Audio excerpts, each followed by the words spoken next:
മുഖ്യമന്ത്രി ചർച്ചയിൽ AICC നിരീക്ഷകരെ നിലപാട് അറിയിച്ച് മുസ്ലിം ലീഗ്. നിലപാട് പുറത്തു പറയാൻ കഴിയില്ലെന്നും ഹൈക്കമാൻഡ് തീരുമാനം അംഗീകരിക്കുമെന്നും PK കുഞ്ഞാലിക്കുട്ടി കൂടിക്കാഴ്ചയ്ക്ക് ശേഷം പ്രതികരിച്ചു. പൊതുവികാരം കണക്കിലെടുത്ത് തീരുമാനമെടുക്കണമെന്നാണ് കേരള കോൺഗ്രസ് ജോസഫ് വിഭാഗത്തിലെ നിലപാട്. സിറ്റിംഗ് MLA-മാരിൽ ഒരാൾ മുഖ്യമന്ത്രിയാകണമെന്ന് PJ ജോസഫ് പറഞ്ഞു. ഞങ്ങളുടെ പാർട്ടിയുടെ അഭിപ്രായം പാർട്ടി ചർച്ച ചെയ്തത് ഞങ്ങൾ അറിയിച്ചു. പാർട്ടിയുടെ ഒപ്പീനിയൻ അവരോട് അറിയിച്ചു. അതിനി അവരുടെ ലീഡർഷിപ്പിനെ അറിയിച്ച് അവിടുന്ന് പിന്നെ എന്താ അതിൻ്റെ നടപടിക്രമം എന്നുള്ളത് ഞങ്ങൾ വെയിറ്റ് ചെയ്യാണ്. പാർട്ടിയിൽ ഡിസ്കസ് ചെയ്തിട്ട് ഞങ്ങളുടെ തീരുമാനം ഞങ്ങൾ അവരെ അറിയിക്കും. അവരെ കമ്മ്യൂണിക്കേഷൻ എങ്ങനെ ചോദിച്ചാലും ഇതിലേറെ ഞങ്ങളൊന്നും പറയാൻ ഉദ്ദേശിച്ചു. ഓക്കെ.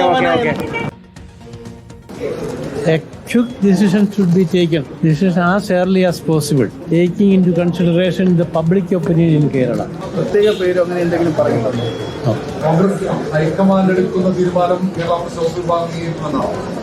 തീർച്ചയായിട്ടും. പക്ഷേ should be taking into consideration the public opinion in Kerala. അതാണ് നേതാക്കളുടെ നിലപാട്. ചർച്ചകൾ പൂർത്തിയാക്കി AICC നിരീക്ഷകർ ഏതായാലും ദില്ലിക്ക് തിരിച്ചിരിക്കുന്നു. വിവരങ്ങൾ ഹൈക്കമാൻഡിനെ ധരിപ്പിക്കുമെന്നും തീരുമാനം വൈകില്ല എന്നുകൂടി അജയ് മാക്കൻ പറഞ്ഞു. Talk to all the MLAs one by one, and now we are going back with our report to Delhi, and we'll submit our report in Delhi late tonight or tomorrow early morning. No, we don't have any names. We have only one line resolution. You will come to know it very soon. We are going back to Delhi. Nothing, no time in the past also. It has happened so fast. റോഷിപാലാണ് ചേരുന്നത്. റോഷിപാൽ, അങ്ങനെ കേരളത്തിന്റെ മുഖ്യമന്ത്രിയെ കണ്ടെത്താൻ ജനാധിപത്യ രീതിയിൽ അഭിപ്രായങ്ങളെല്ലാം സ്വരൂപിച്ചുകൊണ്ട് AICC നിരീക്ഷകർ മടങ്ങുകയാണ്. ഇനി അങ്ങ് ദില്ലിയിലായിരിക്കുമോ ചർച്ചകൾ? മുഖ്യമന്ത്രി സ്ഥാനത്തേക്ക് മോഹമുള്ള 3 പേരെയും ദില്ലിക്ക് വിളിപ്പിക്കുമോ? എന്താണ് തുടർ നീക്കങ്ങൾ?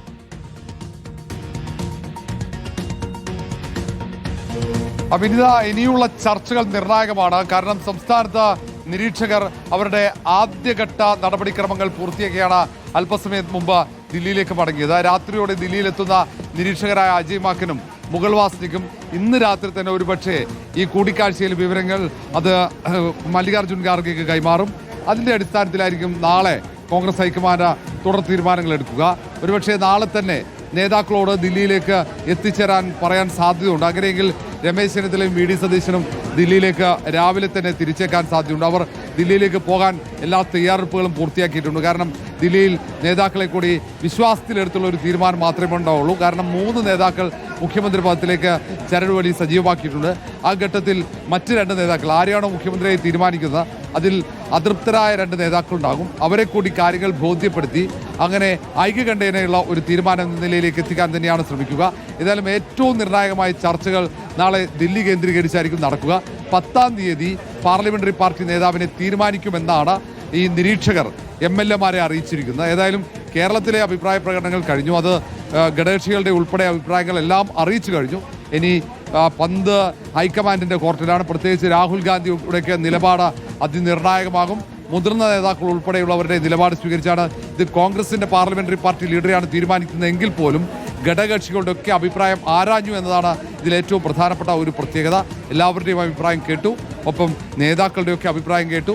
എന്നിട്ടാണ് തീരുമാനത്തിലേക്ക് കോൺഗ്രസ് എത്തുന്നത്. ഏതായാലും നാളെയും മറ്റന്നാളുമായി ദില്ലിയിൽ നടക്കുന്ന ചർച്ചകളിൽ എന്ത് തീരുമാനമാണ് ഉണ്ടാവുക എന്ന് അറിയാൻ കാത്തിരിക്കാം വിനിത. ശരി, അതാണ് 3 പേരിൽ ആരാകും മുഖ്യമന്ത്രി എന്നതാണ്. ലീഗ് ഉൾപ്പെടെ ഘടകകക്ഷികൾ കൃത്യമായ നിലപാട് അറിയിച്ചിട്ടുണ്ട്. MLA-മാർ അവരുടെ പിന്തുണ ആർക്കാണെന്ന് അറിയിച്ചിട്ടുണ്ട്.